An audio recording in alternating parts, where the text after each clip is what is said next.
She said, hello, mister. Assalomu alaykum. Men Risolat Bahadirova. Turon Couture'da qo'l bezagi bo'yicha 2 yildan beri bosh mutaxassis bo'lib faoliyat yuritaman.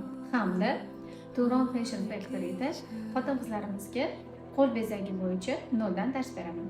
Shu vaqt oralig'ida onlayn va offlayn qo'l bezagi kurslarimiz orqali yuzlab xotin-qizlarimizni hunarli bo'lishlariga sababchi bo'ldik. Va natijada ushbu kursimizda o'qigan biznes egalari o'z bizneslarini yanayam rivojlantirishdi. Onalik ta'tilidagi ayol qizlarimiz esa bu hunarga ega bo'lib, uydan turib ishlash imkoniyatiga ega bo'lishdi. Va hattoki shuni bilamanki, o'z bizneslariga asos solgan qizlarimiz ham yo'q emas. Eng muhimi bu natija. Biz qizlarimizni shunday hunarga ega bo'lganini, yuzlab xotin-qizlarimizni ish o'rinlariga, hunarga ega bo'lganlarini va daromad topayotganlarini ko'rib, faqatgina xursandmiz. Bu natijalar bizni yana ham olg'a qadam tashlashga undaydi.